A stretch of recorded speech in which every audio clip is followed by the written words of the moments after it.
An old man was brought into the courtroom in chains. No one knew why he stayed silent. Not until a general fell to his knees. If this story touched your heart, don't forget to like the video. Subscribe to be a voice for the silent heroes. Hands behind your head. You're under arrest, Mr. Bauer. Those words snapped everyone's attention to the old man sitting quietly in the courtroom. Eric Bauer didn't flinch. His posture straight and firm gave away his military past, and even with handcuffs on, he showed no fear, no resistance. His eyes stayed fixed ahead.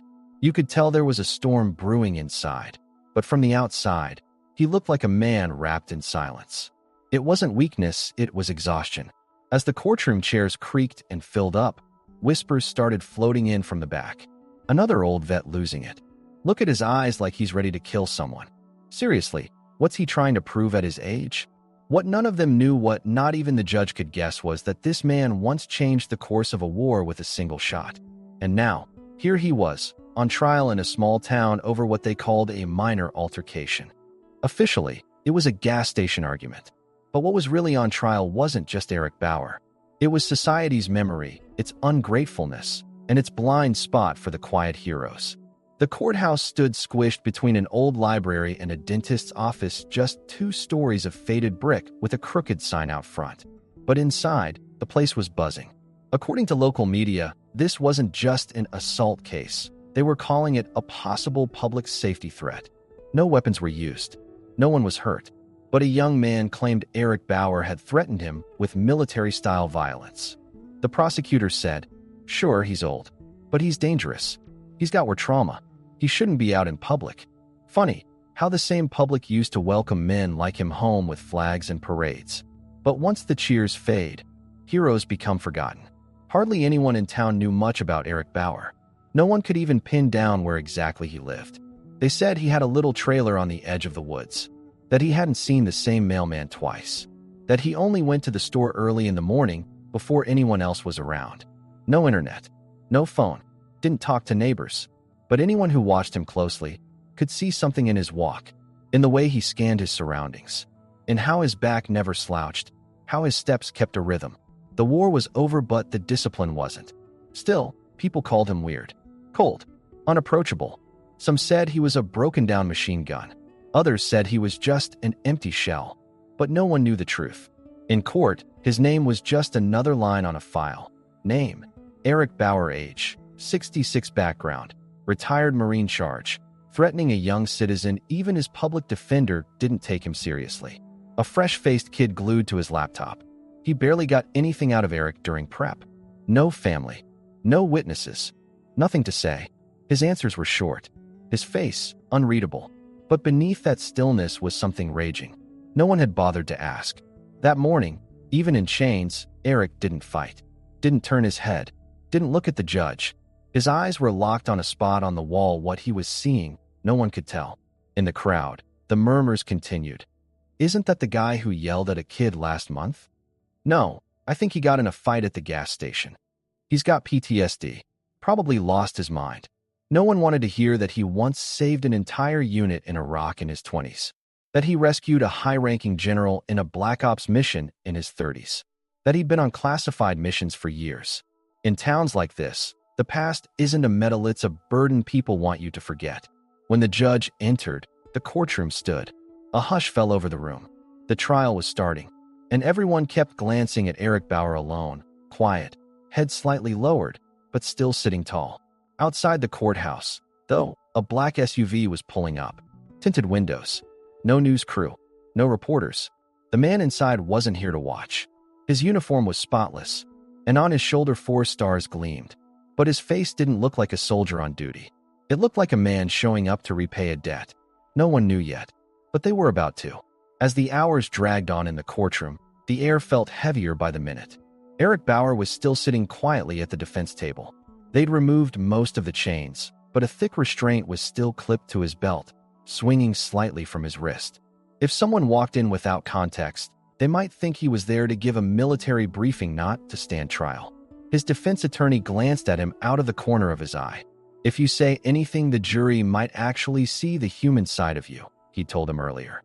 But Eric had just nodded, didn't say a word. His silence wasn't some kind of protest. It was the silence of a man who simply had nothing left to say. The prosecutor stood. The hearing was officially underway. "Ladies and gentlemen of the jury," he began, letting his voice carry across the room. "What we have today may look like a simple assault case, but I assure you it's more complicated than that." Then came the witnesses. The first was a gas station clerk. He stood way too close, real intense, kinda aggressive toward the younger guy. The prosecutor asked, "Did you hear exactly what he said?" The clerk shrugged. "No, but the vibe was scary." Second up was a young woman who'd been smoking outside. He muttered something. I think it was like, "I still know where to shoot," or something. Whispers rippled through the back rows. The jurors exchanged looks. The judge frowned. Then came the man listed as the victim. Mid-30s, clean cut, wore a stiff neck brace that looked more for show than anything. He walked slowly to the stand, choosing his words carefully. "I was just pumping gas. I didn't do anything." But the way he looked at me, like he could erase me in a second. The prosecutor leaned forward. "What exactly did he say to you?" The man paused. "Then, he told me, I could drop you from 800 meters without blinking." The room buzzed with murmurs. Jurors shifted uncomfortably. The defense attorney didn't object. It was like even he'd accepted this battle was lost. Eric Bauer didn't flinch, didn't blink, didn't even shift in his seat. It was like he wasn't even there. But anyone who'd known him in his younger days could still read the war in the lines of his face. Silence wasn't his shield. It was his sentence. The prosecutor stepped back to the podium for closing arguments, slow and deliberate. This man may have once served his country, but that time is over. What we have now is just a shadow of that uniform. And inside that shadow, a threat. This isn't heroism. This is unchecked power. The words hung in the air. Some jurors lowered their eyes. Others nodded slightly.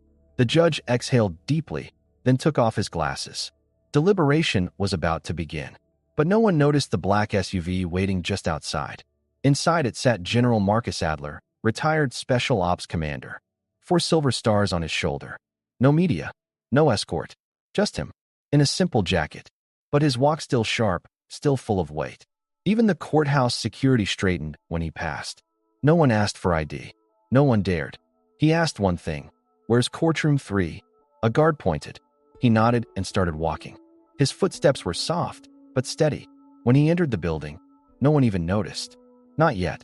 Inside, the jury had stepped out to deliberate. The judge assumed it wouldn't take long. The prosecutor scrolled his phone. The defense attorney stared at an empty Word document on his laptop. None of them looked at Eric, because if they looked into his eyes, they'd have to remember they were human. And then, the door opened. The court clerk stood up. A security guard moved aside. The man who stepped in didn't need to speak. His uniform did that for him. He wasn't just a witness. He was history itself. General Marcus Adler stood tall in the center of the room. The judge studied him for a second before quietly rising to his feet. And in that instant, every single eye turned to him. The door opened slowly. For a moment, all noise in the courtroom stopped. It was like time itself hit pause. And walking through that door wasn't just a man. It was the weight of history. When General Marcus Adler stepped inside, the first to react was the court clerk, flinching slightly. Then the security guard straightened up. The prosecutor stood but didn't even know why yet. The judge lowered his glasses, suddenly alert. This man wasn't ordinary. His uniform was perfectly pressed. 4 silver stars gleamed on his shoulder. But what really caught everyone's eye wasn't the rank. It was the look in his eyes, something between sorrow and respect. The general didn't glance at the prosecutor, not at the judge, not at the spectators. He walked straight toward Eric Bauer. And for the first time, Eric lifted his head. Their eyes met. 20 years had passed, maybe 30. But in that moment, both men smelled the battlefield again. They remembered the buzz of bullets, the sting of sweat, the sting of fear, the taste of dust. The entire courtroom held its breath. No one dared to interrupt, because the holiness of that moment lived in the silence itself. General Adler stepped closer to the defense table, his hands clasped behind his back. He turned not to Eric but to the judge, and finally spoke. "Your Honor, may I say a few words?" The judge paused, cleared his throat, then gave a small nod. "You may, General." But the general didn't walk to the witness stand. He turned to the jury instead, as if that was where the truth belonged. "My name is Marcus Adler, retired Major General, former commander of Special Operations. I'm here today in my personal capacity. No one invited me. I didn't even want Eric to know I'd be here. But when this case came across my desk, I couldn't stay silent.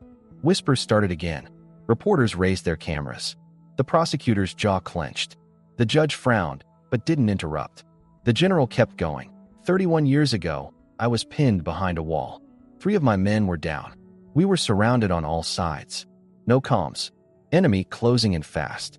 And then, before any of us understood what was happening, they were gone. 12 enemies, down in 12 minutes. Each one with a single shot. The final shot struck a moving target, 936 meters away. Headshot. Wind had shifted, but he didn't even adjust. That shot saved my life. Saved the entire unit. You could hear a pin drop. The jury leaned forward. The defense attorney blinked back tears. Eric didn't move, but his head was held higher now. The general's voice softened. The man who fired those shots never asked for anything. No medal, no recognition. His name never even made the reports. Back then, silence was part of the mission. And now, he's brought that same silence into this courtroom. But silence shouldn't be a sentence. He turned to the judge. Your Honor, calling this man a threat is not just injustice. It's historical betrayal. The prosecutor tried to jump in. Your Honor, this is Dash. The judge raised a hand. Enough. All eyes turned to Eric. And then, the general stepped back and dropped to one knee. No mic. No press release. No performance. Just an apology. A man who was the system kneeling before someone it forgot. One of the younger women on the jury wiped away tears. The prosecutor stayed quiet. The judge placed his left hand over his heart, the gavel in his right, frozen. No one spoke. There he was kneeling, and across from him, still in chains, sat a man who had already given everything. But in that moment, those chains didn't just belong to Eric. They belonged to all of us. And then, Eric Bauer stood. He looked at the general, said nothing at first. Then he held out his hand. The general rose, took it, met his gaze. 2 men, 2 wars, 2 worlds, but one shared truth, honor. Time had stopped in the courtroom. A 4-star general was kneeling, and Eric Bauer, still in cuffs, stood up and reached out his hand. But this wasn't about forgiveness. It wasn't even about thanks. It was something deeper, something quieter. A silent, I'm still here, rising from years of silence. And for the first time, everyone in that room truly saw him. The judge sat behind the bench, but somehow his seat no longer looked higher. It looked smaller. His hands rested on the desk, eyes misty. He held the gavel but hadn't struck it yet, because even he didn't want to break the silence. Finally, he spoke. This court has seen many trials, guilt, innocence, the complicated. But never before has silence spoken so loudly. And never before has a general shown us what justice really looks like. By kneeling, he looked at Eric. Mr. Bauer, in light of the extraordinary testimony and your record of service, all charges against you are hereby dropped. You are free to go. Then, the gavel came down, not like a ruling, more like a closing chapter. One injustice ended. The chains were removed. But this time, the bailiff paused before touching Eric's wrist. He looked him in the eyes and bowed his head out of respect. Something shifted in the room. Even the prosecutor lowered his head as he closed the case file. The defense attorney, holding back tears, gently touched Eric's shoulder. I'm sorry, was all he said. The reporters lowered their cameras, but couldn't find the right words. No headline was strong enough. No sentence pure enough to capture that moment. Eric didn't say anything. He hadn't spoken in years. But when he walked, every step echoed through the courtroom. The sound of his boots on the old wooden floor stirred something deep in everyone, something buried, forgotten, dismissed. The jury stood.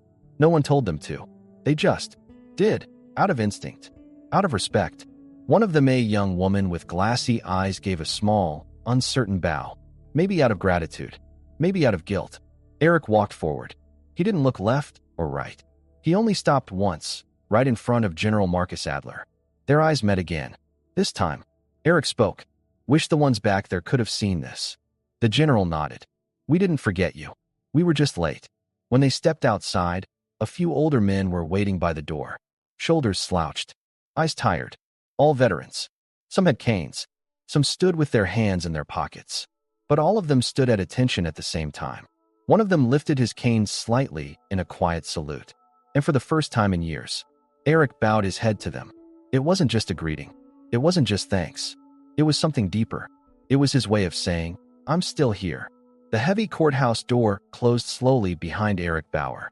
It was as if he'd not only walked out of that room, but had also quietly closed the door on the past. But this time, he didn't leave behind silence. He left behind respect. Reporters stood frozen. A few lifted their microphones, but none of them knew what to ask. PTSD? A long overdue justice? The man a general had knelt before? None of their questions could touch the quiet storm in Eric's eyes. General Adler walked beside him. He placed a hand gently on Eric's shoulder. I've owed you a thank you for years, he said. Eric didn't turn. His eyes were fixed on something in the distance, like he was staring through the dusted curtain of memory. After that day, the town changed. The cashier at the market no longer looked away. People on their morning walks nodded at him with lowered heads. The young man from the gas station, the one who had made the complaint, left an envelope in Eric's mailbox one day. Inside, there was only a note. I'm sorry. I was afraid of someone I didn't even know. Eric didn't crumple it, but he didn't keep it either. He fed it, wordlessly, to the fire behind the old stove. Because some words, when they come too late, turn straight to ash. A week later, the local paper ran Eric's story on the front page. The silent hero of our town, Eric Bauer, and beneath the headline, Justice brought to life by a kneeling general. From that day on, small things started to appear outside his trailer. A few flowers, a warm thermos left by elderly hands, early in the morning, a rock near the woods, with the word thank you painted on it by a child. But Eric? He still went on his morning walks. Same boots, same steady steps. Only this time, the weight on his shoulders felt a little lighter. Because for the first time, his silence wasn't a burden. It was a badge of honor. That evening, a few old vets came to visit. None of them said, let's talk about the past. They just sat with him, watching the stars. One of them lit a cigarette with a flick of a lighter. Another tapped his cane against the floor. No one said much. And in that quiet, Eric finally spoke. I was never a hero to anyone. I just wanted to come home. One of the old men replied, sometimes coming home is enough, brother. Later that night, Eric was alone again. He opened a drawer and pulled out a yellowed letter. One he had written years ago, but never sent. Not to a commander, not to a friend. Maybe it was to himself. On the envelope, it said, forgive me for not speaking, but wars aren't always won with bullets. Sometimes, they're lost in silence. He folded it gently, and for the first time in years, he smiled. Then looked out the window. A new morning was breaking. He was still alone. But this time, that loneliness glowed with honor. One morning, just as the sun began to rise, Eric Bauer put on his old uniform. The ranks were stripped. The fabric faded. One button was missing. But on his shoulders, the weight of years still sat proudly, and he stood just as straight as ever. He slung a worn-out backpack over his back. Inside, he packed a pair of boots. And a photograph, a group of soldiers in front of a wall. And in the center, barely visible, a young Eric Bauer. That morning, he left town quietly. No goodbyes. No notes. But those who saw him knew something had changed. This wasn't a walk. This was a farewell. He followed a narrow trail deep into the woods. It led to an old stone path no one had walked in years. Moss-covered. Still. Forgotten. He stopped at the place where he and his unit had once camped. From his bag, he pulled out an old flag, laid it gently on the ground, and sat on it. Knees pulled to his chest, he looked up at the sky and closed his eyes. In that moment, he wasn't alone. With his eyes shut, they were all there again. The ones who never came home. Meanwhile, not far from the town, at a quiet military cemetery, General Marcus Adler walked slowly with a handful of wildflowers. Since that day in court, he had been trying to find Eric. Letters had gone unanswered. Calls met only with silence. At some point, he realized Eric had chosen silence again. But this time, not out of anger, out of peace. The general sat on a bench. He placed a small frame beside him, pulled from his bag. Inside, a single note. It read, "Don't remember me. Remember the day you stood up for me. Because that was the day I truly existed." The general bowed his head, hands on his knees, back straight, just like Eric. Then, he lifted his eyes to the sky and whispered, "If your soul has found peace." Mission accomplished, soldier. Years passed. In the library of the old town school, a little boy pointed to a photograph on the wall. "Teacher, Who's that man in the picture? It was an old black and white photo of Eric Bauer, framed above the dusty shelves. Below it, a single line. He was one of the ones who protected, without ever needing to raise his voice. The teacher smiled, gently touched the boy's head. He was a quiet kind of hero. His life taught us that you don't have to shout to do the right thing. The boy went silent, then slowly nodded. I want to be like him when I grow up. That day, the wind blew a little softer in town. The trees brushed gently against the wind chimes on Eric's porch. And somewhere, faintly, a hum could be heard. Not an engine, not a gunshot, just the echo of the past. For those who knew how to listen, because some men don't become heroes in the middle of war.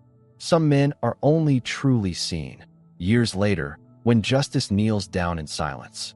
Eric Bauer never asked for medals, never wanted to be called a hero.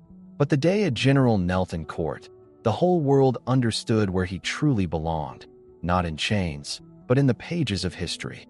If this story touched your heart, don't forget to like the video. Subscribe to be a voice for the silent heroes.